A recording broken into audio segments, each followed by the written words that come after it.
Oscar এনিটক চাই থকা প্ৰত্যেকগৰাকী দৰ্শকক এই মুহূৰ্তত স্বাগতম জনাইছো। কোন হ'ব ২৬ত অসমৰ মুখ্যমন্ত্ৰী? হিমন্ত বিশ্ব শৰ্মা নে গৌৰৱ গগৈ? এই প্ৰশ্ন ৰাজ্যৰ ৰাজনীতিৰ আটাইতকৈ ডাঙৰ প্ৰশ্ন হৈ পৰিছে। আৰু এই সন্দৰ্ভত ইণ্ডিয়া টুডে এক সমীক্ষা প্ৰকাশ কৰিছে, য'ত বিভিন্ন ধৰণৰ ঠাইৰ পৰা জন সমীক্ষা সংগ্ৰহ কৰা হৈছিল আৰু তাৰ ভিত্তিত সেই সমীক্ষা প্ৰকাশ কৰিছে এই ৰাষ্ট্ৰীয় সংবাদ মাধ্যমটোৱে, সংবাদ গোষ্ঠীটোৱে। সমগ্ৰ যি দিশ সেই দিশ চালি জাৰি চাই সমীক্ষা প্ৰকাশ কৰিছে এই মুহূৰ্তত। সেয়া আপোনালোকক জনোৱাৰ চেষ্টা কৰিম ফুল প্লেটৰ মাধ্যমেৰে। কোন হ'ব ২৬ত অসমৰ মুখ্যমন্ত্ৰী? এই মুহূৰ্তত সেই খবৰ জনোৱাৰ চেষ্টা কৰিছো। ২৬ত কোন হ'ব অসমৰ মুখ্যমন্ত্ৰী? এই সময়ৰ এটা আটাইতকৈ ডাঙৰ প্ৰশ্ন, গৌৰৱ গগৈ নে হিমন্ত বিশ্ব শৰ্মা? কাক বিচাৰে ৰাজ্যৰ সাধাৰণ জনতাই? ইণ্ডিয়া টুডে প্ৰকাশ কৰিছে সমীক্ষা, এক বিশেষ সমীক্ষা প্ৰকাশ কৰা হৈছে আৰু জন সমীক্ষা প্ৰকাশ কৰিছে। হিমন্ত বিশ্ব শৰ্মাক বিচাৰে ৪৫.৬% ৰাইজে, গৌৰৱ গগৈক বিচাৰে ৪৪.৮% ৰাইজে, আৰু দুয়োজনৰ মাজত জনপচন্দৰ পাৰ্থক্য মাথো ০.০৮%। এই মুহূৰ্তত এক ডাঙৰ প্ৰশ্ন, ২৬ত কোন হ'ব অসমৰ মুখ্যমন্ত্ৰী? তাক লৈ এতিয়া জল্পনা কল্পনা আৰম্ভ হৈছে। এফালে গৌৰৱ গগৈ আৰু এফালে ডক্টৰ হিমন্ত বিশ্ব শৰ্মা। অসমৰ ৰাইজে কোনজনক বিচাৰে ২৬ত মুখ্যমন্ত্ৰী হিচাপে, তাক লৈ ইণ্ডিয়া টুডে এক সমীক্ষা চলাইছিল। ৰাজ্যৰ বিভিন্ন প্ৰান্তৰ পৰা জনভোট গ্ৰহণ কৰিছিল ইণ্ডিয়া টুডে আৰু তাৰ সমীক্ষা প্ৰকাশ কৰা হৈছে। যি সমীক্ষাক লৈ বৰ্তমান ৰাজ্যৰ ৰাজনীতিত চৰ্চা দেখিবলৈ পোৱা গৈছে আজিৰ দিনটোত। হিমন্ত বিশ্ব শৰ্মাক বিচাৰে ৪৫.৬% ৰাইজে, গৌৰৱ গগৈক বিচাৰে ৪৪.৮% ৰাইজে। দুয়োজনৰ মাজত জনপচন্দৰ ব্যৱধান মাত্ৰ ০.৮%। আৰু নিৰ্বাচনলৈ বৰ্তমান বাকী আছে ৯ মাহ। এই ৯ মাহৰ সময়সীমাৰ ভিতৰতে গৌৰৱ গগৈ যদি এইটো গতিত অধিকভাৱে সক্ৰিয় হৈ পৰে ৰাজ্যৰ ৰাজনীতিত, তেনেহলে কিন্তু মুখ্যমন্ত্ৰী হিমন্ত বিশ্ব শৰ্মাৰ বাবে বিজেপি দলৰ বাবে চিন্তাৰ কাৰণ হৈ পৰিব। কিয়নো ক্ৰমাৎ এতিয়া দেখিবলৈ পোৱা গৈছে যে গৌৰৱ গগৈৰ জনপ্ৰিয়তা বৃদ্ধি পাবলৈ আৰম্ভ কৰিছে। প্ৰদেশ কংগ্ৰেছৰ সভাপতিৰ আসন লাভৰ পাছতে এতিয়া ৰাজ্যৰ বিভিন্ন প্ৰান্তত গৌৰৱ গগৈৰ যি সভা সমিতি, সেই সভা সমিতিত জনসমুদ্ৰ দেখিবলৈ পোৱা গৈছে।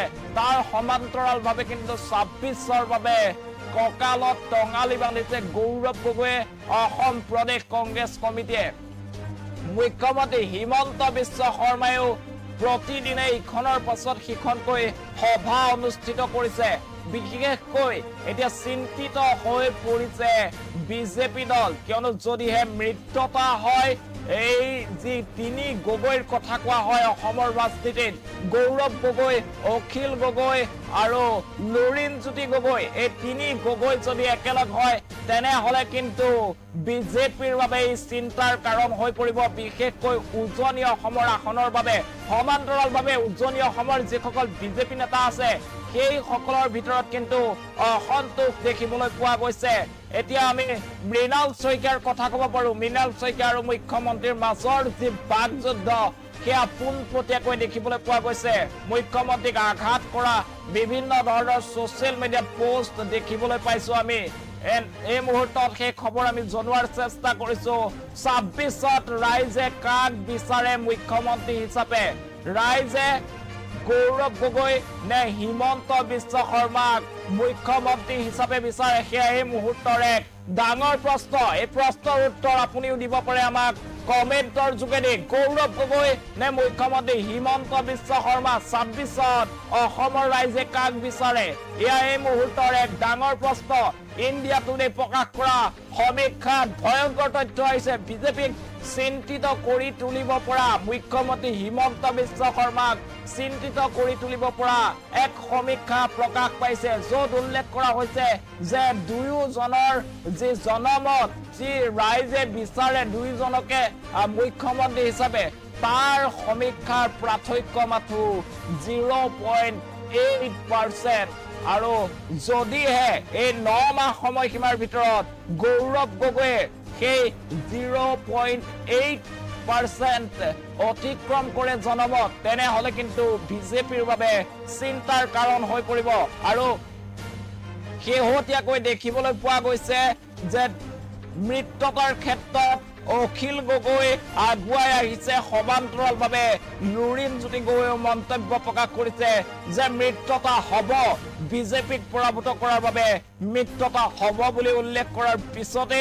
এতিয়া যেন বিজেপি দল চিন্তিত হৈ পৰিছে বিভিন্নজনে আমাক কমেন্ট যোগে জনাইছে আপুনিও কমেন্ট যোগে জনাব পাৰে 26ত কাক বিচাৰে মুখ্যমন্ত্ৰী হিচাপে গৌৰৱ গগৈ নে ডক্টৰ হিমন্ত বিশ্ব শৰ্মা শংকৰ প্ৰসাদ চন্দ্ৰই লিখিছে হিমন্ত বিশ্ব শৰ্মা জিন্দাবাদ ইমদাদুৰ ৰহমানে লিখিছে গৌৰৱ গগৈ জিন্দাবাদ সুলতান আহমেদে লিখিছে গগৈ নিউজ ইউএন লাগে জিয়াবুৰ ৰহমানে লিখিছে গগৈ জিন্দাবাদ আপুনিও আমাক জনাব পাৰে আহাম ইনজামুলে লিখিছে গৌৰৱ গগৈ জিন্দাবাদ আপুনিও যদি 2026ত কাক মুখ্যমন্ত্ৰী হিচাপে বিচাৰে অসমৰ সেয়া আমাক কমেন্ট যোগে জনোৱাৰ চেষ্টা কৰক আমি আপোনাৰ কমেন্ট পঢ়ি দিয়াৰ চেষ্টা কৰিম এই মুহূৰ্তত সেই খবৰ জনাইছো অসমৰ ৰাইজে 26ত কাক বিচাৰে মুখ্যমন্ত্ৰী হিচাপে তাক লৈ এতিয়া জল্পনা কল্পনা আৰম্ভ হৈছে এফালে গৌৰৱ গগৈ আৰু আনফালে দেখিবলৈ পোৱা গৈছে doctor Himanta Biswa Sarma India today বিশেষ সমীক্ষা চলাইছিল ৰাজ্যৰ বিভিন্ন প্ৰান্তৰ লোকৰ মাজত আৰু তাৰ পাছতে দেখিবলৈ পোৱা গৈছিল যে দুই জন লোক এফালে গৌৰৱ গগৈ আনফালে ডক্টৰ হিমন্ত বিশ্ব শৰ্মা দুয়োজনৰ যি জনমত আছিল তাৰ পাৰ্থক্য মাথো 0.08% পুনৰ আমাৰ হাতত কেইবাটাও কমেন্ট আছে সেয়া পঢ়াৰ চেষ্টা কৰিছো এলেক্স খানে লিখিছে হিমন্ত বিশ্ব শৰ্মা জিন্দাবাদ আৰু শাহাদাত আলিয়ে লিখিছে জি অৰ্থাৎ গৌৰৱ গগৈ বিমল ৰয়ে লিখিছে মামাক লাগে অনুজ নাথে লিখিছে মামা জিন্দাবাদ ইছমাইল প্ৰিন্সকে লিখিছে গৌৰৱ গগৈ আপুনিও জনাব পাৰে আমাক কমেন্ট যোগে কাক বিচাৰে আপুনি 26ত অসমৰ মুখ্যমন্ত্ৰী হিচাপে কাক চাব বিচাৰে সেয়া জনোৱাৰ চেষ্টা কৰক আমি আপোনাৰ কমেন্ট পঢ়ি দিয়াৰ চেষ্টা কৰিম এতিয়া দেখিবলৈ পোৱা গৈছে যে 26ক লৈ কঁকালত টঙালি বান্ধিছে প্ৰতিটো ৰাজনৈতিক দল সংগঠনে সাজু হৈ উঠিছে প্ৰতিটো ৰাজনৈতিক দল সংগঠনৰ নেতা কৰ্মী আৰু তেনে সময়তে দেখিবলৈ পোৱা গৈছে ইণ্ডিয়া টুডে এক বিশেষ সমীক্ষা প্ৰকাশ কৰিছে আৰু সেই সমীক্ষাত দেখিবলৈ পোৱা গৈছে হিমন্ত বিশ্ব শৰ্মাই 45.6% জনমত পোৱাৰ বিপৰীতে গৌৰৱ গগৈয়ে 44.4% জনমত লাভ কৰিছে আৰু দুয়োজনৰ মাজৰ জনমতৰ ব্যৱধান সেয়া হৈছে 0.08% অৰ্থাৎ মাত্ৰ 0.08% ব্যৱধান আছে গৌৰৱ গগৈ আৰু ডক্টৰ হিমন্ত বিশ্ব শৰ্মাৰ মাজত আৰু বৰ্তমান আজি নিৰ্বাচন সেই নিৰ্বাচনলৈ বেছি দিন নাই 9 মাহ বাকি আছে 9 মাহ বাকি থকা অৱস্থাত যদিহে অসমৰ ৰাইজে যিটো হাৰত এতিয়া গৌৰৱ গগৈক পছন্দ কৰিবলৈ আৰম্ভ কৰিছে এই সমীক্ষা অনুসৰি গৌৰৱ গগৈৰ যিদৰে যি অনুৰাগী সেই অনুৰাগীৰ সংখ্যা বৃদ্ধি হৈছে তেনেহলে কিন্তু বিজেপিৰ কাৰণে এই চিন্তাৰ কাৰণ 26ৰ নিৰ্বাচনত আপুনিও কাক বিচাৰে অসমৰ মুখ্যমন্ত্ৰী হিচাপে সেয়া জনোৱাৰ চেষ্টা কৰক বিমল ৰয়ে লিখিছে মামা আমাৰ মামা বিমল ৰয়ে লিখিছে লাভ ইউ মামা আৰু এনামুল হকে লিখিছে গৌৰৱ গগৈক লাগে এলেক্স খানে লিখিছে হিমন্ত বিশ্ব শৰ্মা জিন্দাবাদ আসাদুৰ ৰহমানে লিখিছে হিমন্ত হ'ব নোৱাৰে বিমল ৰয়ে লিখিছে মামা আমাৰ জীৱন বলাব এনেদৰে লিখিছে ৰাজীৱ হুছেইনে লিখিছে গৌৰৱ গগৈ জিন্দাবাদ আৰু হিমন্তৰ কমিউনেল ৰাজনীতি নচলে ৰঞ্জু তান্তিয়ে লিখিছে আমাক মামা লাগে বিমল ৰয়ে পুনৰ লিখিছে আমাৰ বাবে মামাক লাগে আৰু আব্দুল হালিমে লিখিছে গৌৰৱ গগৈ জিন্দাবাদ এনেদৰে আপুনি কাক বিচাৰে 26ৰ নিৰ্বাচনত মুখ্যমন্ত্ৰী হিচাপে গৌৰৱ গগৈক নে ডক্টৰ হিমন্ত বিশ্ব শৰ্মাক কোনজনক বিচাৰে অসমৰ ৰাইজে আমাক জনোৱাৰ চেষ্টা কৰক আপুনি আপোনাৰ অঞ্চলৰ পৰা কাক বিচাৰে মুখ্যমন্ত্ৰী হিচাপে কে জনোৱাৰ চেষ্টা কৰক এই মুহূৰ্তত জনাইছো সেই খবৰ ইণ্ডিয়া টুডে এক বিশেষ প্ৰতিবেদন এক বিশেষ সমীক্ষা জাৰি কৰিছে য'ত অসমৰ মুখ্যমন্ত্ৰী হিচাপে গৌৰৱ গগৈক কিমান লোকে বিচাৰে আৰু সমান্তৰালভাৱে মুখ্যমন্ত্ৰী হিমন্ত বিশ্ব শৰ্মা পুনৰ মুখ্যমন্ত্ৰী হোৱাটো বিচাৰে তাক লৈ এক সমীক্ষা চলাইছিল যি সমীক্ষাত হিমন্ত বিশ্ব শৰ্মাৰ পক্ষত ৪৫.৬% ভোট আৰু গৌৰৱ গগৈৰ পক্ষত ৪৪.৮% ভোট দেখিবলৈ পোৱা গৈছিল দুয়োজনৰ মাজত জনপছন্দৰ ব্যৱধান মাত্ৰ ০.৮% আৰু নিৰ্বাচনলৈ হাতত সময় আছে মাত্ৰ ৯ মাহ এই ৯ মাহত এনেদৰে যদি হ'ব লগা হয় তেনেহ'লে কিন্তু গৌৰৱ গগৈৰ উত্থানে চিন্তিত কৰি তুলিব বিজেপি আৰু মুখ্যমন্ত্ৰী হিমন্ত বিশ্ব শৰ্মাক আমাৰ এই যি ফেচবুক সম্প্ৰচাৰ তাৰ তলত আপোনালোকে জনাওক ২৬ত আপোনালোকে কাক বিচাৰে ৰাজ্যৰ মুখ্যমন্ত্ৰী হিচাপে কেইবাজনেও লিখিছে পুনৰ তাৰিক আনৱাৰে লিখিছে গৌৰৱ গগৈ জিন্দাবাদ অমিয় কুমাৰ দাসে লিখিছে পৰিৱৰ্তন হ'ব লাগে গৌৰৱ গগৈ এবাৰ সুযোগ পোৱা উচিত তাৰিক আনৱাৰে আকৌ লিখিছে অনলি গৌৰৱ গগৈ এলেক্স খানে লিখিছে কংগ্ৰেছ অসমত আহোঁতে আৰু ২০ বছৰ অপেক্ষা কৰিব লাগে এনেদৰে লিখিছে আপুনিও কমেণ্ট যোগে আমাক জনোৱাৰ চেষ্টা অব্যাহত ৰাখক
সোঁতৰ বিপৰীতে ৰাইজৰ স্বাৰ্থ